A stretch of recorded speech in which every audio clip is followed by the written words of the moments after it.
కలుగును కాక. జీవన తొలి సంధ్య అనుదినమన్న అనేక ఉదయకాలపు వాక్య ధ్యానములకు మిమ్మల్ని ప్రేమపూర్వకంగా ఆహ్వానాన్ని తెలియపరుస్తూ నా నిండు వందనాలు తెలియపరుస్తూ ఉన్నాను. ప్రభునందు మాకు అత్యంత ప్రియులైనటువంటి దేవుని పిల్లారా, ఎలా ఉన్నారండి? బాగున్నారా? నేను దినమంతా మరి క్షేమకరంగా గడిచింది కదూ. కుటుంబం అంతా బాగున్నారండి, పిల్లలది బాగున్నారు కదూ. దేవుని యొక్క మహాకృపలో మీరందరూ భద్రపరచబడ్డారని, క్షేమకరంగా ముందుకు సాగుతున్నారని నేను నమ్ముతూ ఉన్నాను. మరి దేవుడు మనల్ని ప్రేమించి మరొక శ్రేష్టమైన దినాన్ని అనుగ్రహించినందుకు మనము దేవునికి ఎంతైనా రుణస్థులమై ఉన్నాం. ప్రియ దేవుని బిడ్డలారా, మరి మీ అందరి యొక్క ప్రార్థనను బట్టి, దేవుని యొక్క మహాకృపను బట్టి మరి సోమవారం అనగా జూన్ 1వ తారీఖున చర్చి వార్షికోత్సవ కూడిక అత్యంత ఆశ్వాదకరంగా, అద్భుతకరంగా దేవుడు జరిగించి ఉన్నారు. మంచి వాతావరణంలో అవంతా జరగడానికి దేవుడు సహాయం చేసి ఉన్నారు. మరి ప్రీతిని బిడ్డారా, ఆ కార్యక్రమం అంతా కూడా యూట్యూబ్లో లైవ్ ఇవ్వబడింది కాబట్టి మీరు అనేక మంది చూసి ఉన్నారు అని నమ్ముతున్నాను. ఒకవేళ చూసి ఉండకపోతే తప్పకుండా మీ సమయాన్ని బట్టి దానిని వీక్షించగలరు అని ప్రభు పేరట మీకు మనవి చేస్తూ ఉన్నాను. మరి ప్రియదేవుని బిడ్డలారా, ఉదయకాలము ప్రార్థన చేసుకున్నారా? ప్రార్థన చేసుకోకపోతే మరి ప్రార్థన చేసుకుని మీ దినచర్యను ప్రారంభించవలసిందిగా ప్రభు పేరట మీకు మనవి చేస్తూ ఉన్నాను. ఈ ఉదయకాలము ఒక మాటను మీ దృష్టికి తీసుకురావడానికి నేను ఇష్టపడుతూ ఉన్నాను. యెజ్రా గ్రంథము 7వ అధ్యాయము, యెజ్రా గ్రంథము 7వ అధ్యాయము 2వ భాగాన్ని చదువుతున్నాను. యెహోవా హస్తము అతనికి తోడుగా ఉన్నందున అతడు ఏ మనవి చేసినను రాజు అనుగ్రహించెను. యెజ్రా గురించి చెప్తున్న ఒక అద్భుతమైన మాట, సాక్ష్యము. అతడు ఏ మనవి చేసినను, ఎవరికి? రాజుకు ఏ మనవి చేసినను రాజు అతనికి అనుగ్రహించాడంట. కారణము యెహోవా హస్తము అతనికి తోడుగా ఉండనందున. అంటే ప్రియదేవుని బిడ్డరా, రాజు యొక్క మనస్సును, రాజు యొక్క ఇష్టాన్ని గెలుచుకున్న వ్యక్తిగా యెజ్రా ఇక్కడ కనబడుతున్నాడు. ఇతడు ఏది అడిగినా, ఏ మనవి చేసినా రాజు అతనికి అనుగ్రహించి ఉన్నాడంటే ఈ వ్యక్తి మీద ఆ ఇష్టము, ఆ ప్రేమ లేకపోతే అది జరగదు కదా. అవును ప్రియ దేవుని బిడ్డలారా, చాలాసార్లు జ్ఞానము చేత, తెలివితేటల చేత మనుషులను సంపాదించవచ్చు, మనుషుల హృదయాలను గెలవచ్చు అనుకుంటాం. అది ఒకంత లోకంలో ఒక వంతు ఒకవేళ అవకాశమేమో, లేకపోతే 2 వంతులు ఒకవేళ అది నిజమేమో.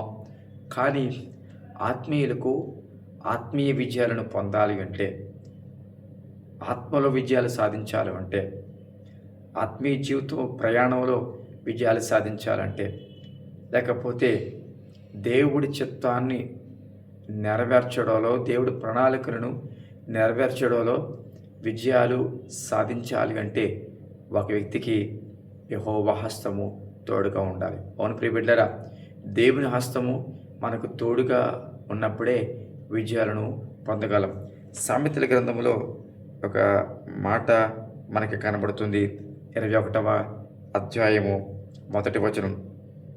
యెహోవా చేతిలో రాజు హృదయము నీటి కాలువల వలె ఉన్నది, ఆయన తన చిత్తవృత్తి చొప్పున దానిని త్రిప్పును. చూసారా, ఎవరి చేతిలో ఉందంటే యెహోవా చేతిలో రాజు హృదయము నీటి కాలువల వలె ఉన్నది, ఆయన తన చిత్తవృత్తి చొప్పున దానిని త్రిప్పును. అంటే చూసారా, రాజులకు హృదయాన్ని త్రిప్పగలిగినది ఎవరంటే యెహోవా. అవును, ఎందుకంటే వారి హృదయము ఆయన చేతిలో ఉన్నది అని వాక్యం చెప్తుంది. అవును ప్రియ బిడ్డరా, రాజుల హృదయము ఆయన చేతిలో ఉంది అంటే, ఆయన చెయ్యి మనకు తోడుగా ఉంటే రాజుల హృదయాలు మన వైపుకు తిప్పబడతాయి. కారణం, రాజుల హృదయాలు ఎవరి చేతిలో ఉన్నాయి? దేవుని చేతిలో ఉన్నాయి. ఎవరి చేతిలో అయితే రాజుల హృదయాలు ఉన్నాయో ఆ దేవుని హస్తము మనకు తోడుగా ఉంటే తప్పకుండా మరి ఏది ఆత్మీయ జీవితంలో ముందుకు వెళ్ళాలన్నా గెలిచే అవకాశాలు, గెలుపు ఉంటుంది. అధికారుల మనసులు, తలంపులను త్రెప్పగలము అన్న సంగతిని జ్ఞాపకం చేసుకోవాలి. అయితే రాజుల హృదయాలు తిప్పబడాలి అన్నా, మనం ఏ మనవి చేసినా అది నెరవేర్పులోకి రావాలన్నా ఒక వ్యక్తికి ఏముండాలి, యెజ్రెయేలులో ఏముంది అని ఆలోచించినట్లయితే అదే 7వ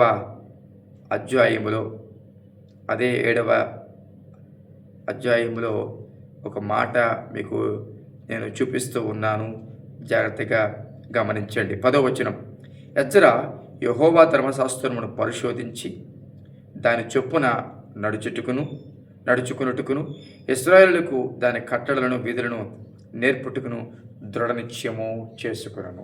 చూసారా, యెజ్రెయేలు మొదట కనబడుతున్న మాట తెలుసా? అతనికి యెహోవా హస్తము తోడుగా ఉండడానికి గల కారణము ఏంటో తెలుసా? యెహోవా ధర్మశాస్త్రమును పరిశోధించి దాని చొప్పున నడుచుకోవడం. ధర్మశాస్త్రాన్ని, దేవుని వాక్యాన్ని పరిశోధించి దాని చొప్పున నడుచుకోవడం. ఈరోజు చాలామంది వింటున్నారు కానీ దాని చొప్పున నడుచుకోవడానికి తాము అప్పగించుకోవట్లేదు. వినడం మాత్రం వింటున్నారు, టీవీలో వింటున్నారు, సెల్ ఫోన్లో వింటూ ఉన్నారు, అనేక కోడికల్లో ప్రత్యక్షంగా వింటూ ఉన్నారు.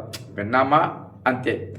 కొంతమంది విని సేవకులకే మార్కులు వేస్తారు. ఈ సేవకుడు ఎలా చెప్పాడు, ఆ సేవకుడు ఎలా చెప్పాడు, ఈ సేవకుడు బాగా చెప్పాడు, ఈ సేవకుడు బాగా చెప్పాడు. ఒక సేవకుడు బాగా నవ్విస్తే అద్భుతంగా చెప్పాడని, ఒక సేవకుడు ఒకవేళ గద్దిస్తే ఈ సేవకుడు ఏం సరిగ్గా చెప్పలేదని, ఇలాగూ నిర్ణయించే విశ్వాసులు, సంఘాలు లేకపోలేదు. దేవుని పెట్టారా? వినుటికి పరిమితమైపోతున్నావా, లేకపోతే విన్నదానిని నేర్చుకునడానికి, విన్నదాని ప్రకారం నడుచుకోవడానికి నువ్వు ఎలా ఉన్నావు? సో మొదటిది, యెజ్రెయా విన్నదానిని పరిశోధించి దాని చొప్పున నడుచుకున్న వ్యక్తిగా ఉన్నాడు. ఇంకా రెండవదిగా, అతను నేర్చుకున్నది ప్రకారము ఇతరులకు బోధించడానికి తన హృదయాన్ని దృఢ నిశ్చయం చేసుకున్నట్లుగా వాక్య భాగం కనపడుతుంది. ప్రియదేవుని బిడ్డలారా, అవును ప్రభా, అవును. మన జీవితంలో మనం మాత్రమే నడవడం కాదు, ఇతరులను నడిపించడానికి దృఢ నిశ్చయం చేసుకోవాలి. చాలాసార్లు మన భక్తి మనకే, నా ఆత్మీయ జీవితం నాదే అన్నట్లుగా వ్యవహరిస్తాం. అఫ్కోర్స్ నీ ఆత్మీయ జీవితం చాలా ప్రాముఖ్యము, కానీ నేనంటాను, నిన్ను నువ్వు కాపాడుకుంటూ దేవుని సందులో దేవుడి ఆజ్ఞలను కూడా పాటించవలసిన దానమే ఉన్నారు కదా. ఈ సువార్తను అందరూ ప్రకటించమని వాక్యం చెప్తుంది కదా. అనేక మంది ఆయన శిష్యులుగా చేయమని వాక్యం చెప్తుంది కదా. కాబట్టి దేవుని సందులో ఇతరులకు నేర్పించడానికి దృఢ నిశ్చయం చేసుకున్నాడట. ఇతరులు ఎలా పోతే పోనీలే అనే మనస్తత్వం కాదు, ఇతరులు ఎలా ఉంటే ఏమిటి అనే ఆలోచన అతను కాదు, ఇతరులకు నేర్పించడానికి దృఢ నిశ్చయం చేసుకున్నాడంట. అవును ప్రియపెట్టారా, ఇతరులకు నేర్పించడానికి ఎప్పుడైతే ఇతను దృఢ నిశ్చయం చేసుకున్నాడో వాక్యం చెప్తుంది, యెహోవా హస్తము అతనికి తోడుగా ఉంది. అలాగే 8వ అధ్యాయము, అదే యెజ్రెయా గ్రంథము 8వ అధ్యాయము 22వ వచనము మనము చూసినట్లయితే 8వ అధ్యాయము 22వ వచనం, మేలు కలుగు చేయుటకై ఆయనను ఆశ్రయించే వారందరికీ మా దేవుని హస్తము తోడుగా ఉండును. ఎవరికంట? మేలు కలుగు చేయుటకై ఆయనను ఆశ్రయించే వారందరికీ. ఎవరైతే ఆయనను ఆశ్రయిస్తారో వాళ్ళందరికీ ఆయన హస్తం తోడుగా ఉంటుందంట. ప్రియదేవుని బిడ్డలారా, అవును.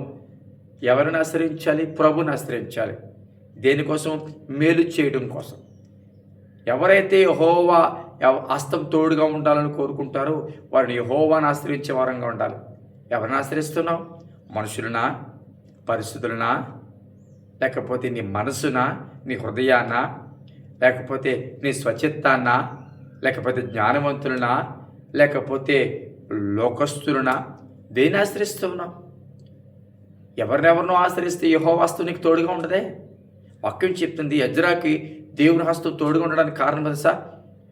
యెహోవాను ఆశ్రయించినందున. ఈ వాక్యాన్ని ప్రియపెట్టారా? దేవుని సందులో యెహోవా హస్తము మనకు తోడుగా ఉండాలి అంటే గమనించండి, దేవుని వాక్యాన్ని పరిశోధించి నడుచుకోవాలి. రెండవది దానిని ఇతరులకు నేర్పించడానికి దృఢనిశ్చయం చేసుకోవాలి. మూడవదిగా ఆయనను ఆశ్రయించాలి. అప్పుడు యెహోవా హస్తం మనకు తోడుగా ఉంటుంది. ప్రార్థన చేద్దాం. పరిశుద్ధుడైన తండ్రి, నీ పరిశుద్ధ నామానికి స్తుతులు స్తోత్రాలు చెల్లిస్తున్నాం. మమ్మల్ని ప్రేమించి మరొక దినం మీరు మాకు అనుగ్రహించి ఉన్నారు. ఉదయకాల సమయాన్ని బట్టి నేను స్తుతిస్తూ ఉన్నాను.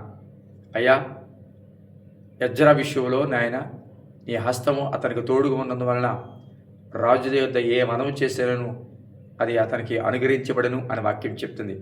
అవును ప్రభా, నీ హస్తం అతనికి తోడుగా ఉండడానికి గల కారణం ప్రభా, నీ వాక్యాన్ని పరిశోధించి నడుచుకున్నాడయ్యా. రెండవది ఇతరులకు నేర్పించడానికి దృఢనిశ్చయం చేసుకున్నాడయ్యా. మూడవది నిన్ను ఆశ్రయించిన వ్యక్తిగా కనబడుతున్నాడు. అట్టి కృప మాకు దయచేయండి. బలహీనులు బలపరిచి, అనారోగ్యంగా నన్ను స్వస్థపరిచి, గర్భవలంతో వారిని జ్ఞాపకం చేసుకోండి. గర్భవలం కొరకు ఎదురు చూస్తున్న వారిని జ్ఞాపకం చేసుకోండి. వివాహాల కొరకు ఎదురు చూస్తున్న వారిని జ్ఞాపకం చేసుకోండి. కుటుంబంలో సమాధానం లేని వారికి సమాధానం దయచేయండి అయ్యా. వారి వారి వ్యాపారాలు, వారి వారి చేతి వృత్తులను దీవించండి. ట్రాన్స్ఫర్ కొరకు ఎదురు చూస్తున్న వారిని దీవించండి నాయన.